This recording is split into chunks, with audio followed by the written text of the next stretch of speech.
the culprit.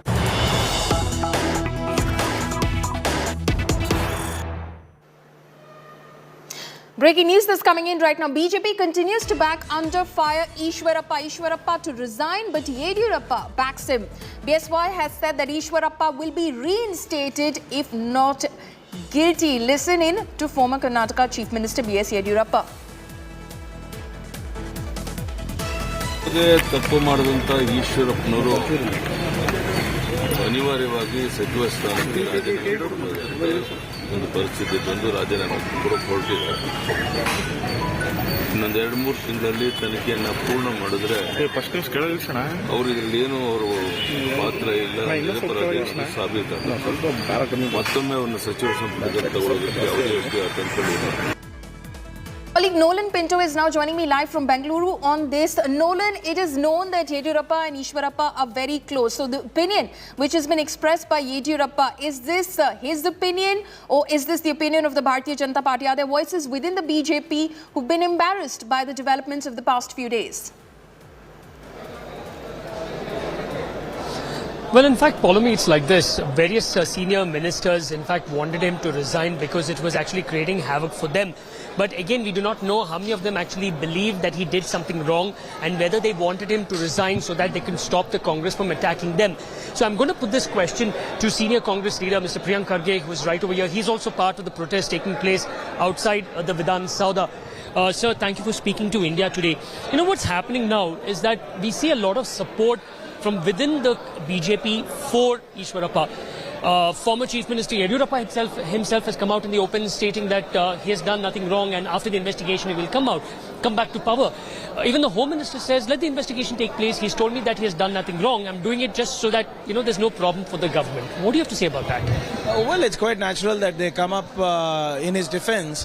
But I think it's a little too late, only for the fact that they all are coming in his defense the day he is resigning. Why didn't they do so yesterday? Why didn't they do so day before? What was, what was holding them back?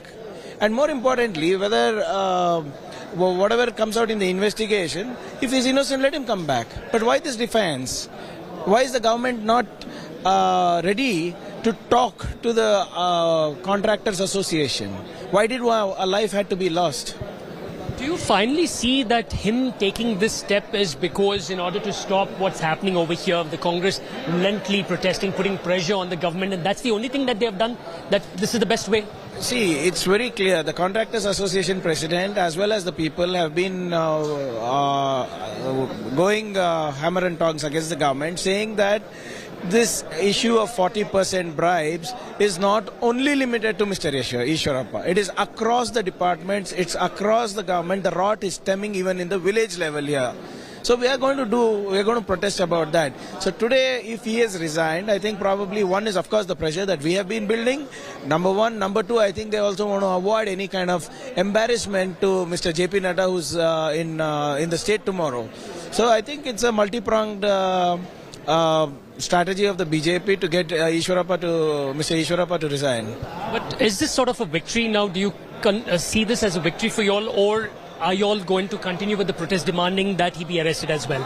See, there's no question of victory or loss. The biggest thing, the biggest problem right now in Karnataka is unemployment and corruption.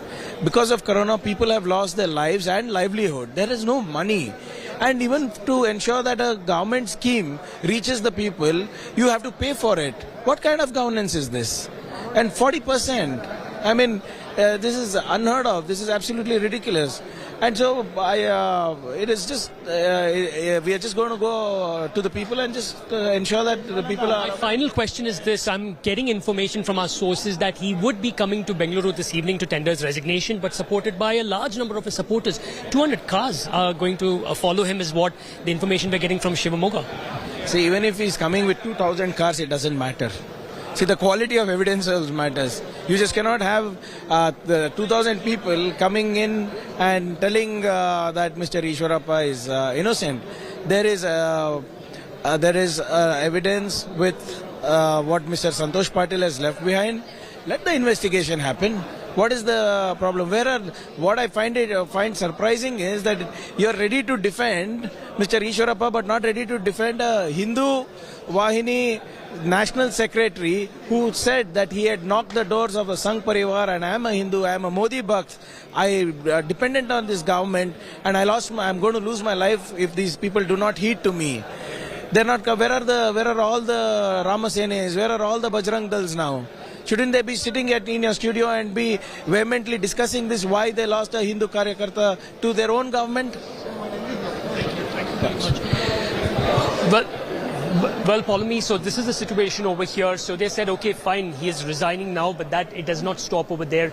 Main point is this, that he has to be immediately arrested. Sections of the Prevention of Corruption Act should also be invoked against him. And that's the situation. But they will not stop their protest till all this happens.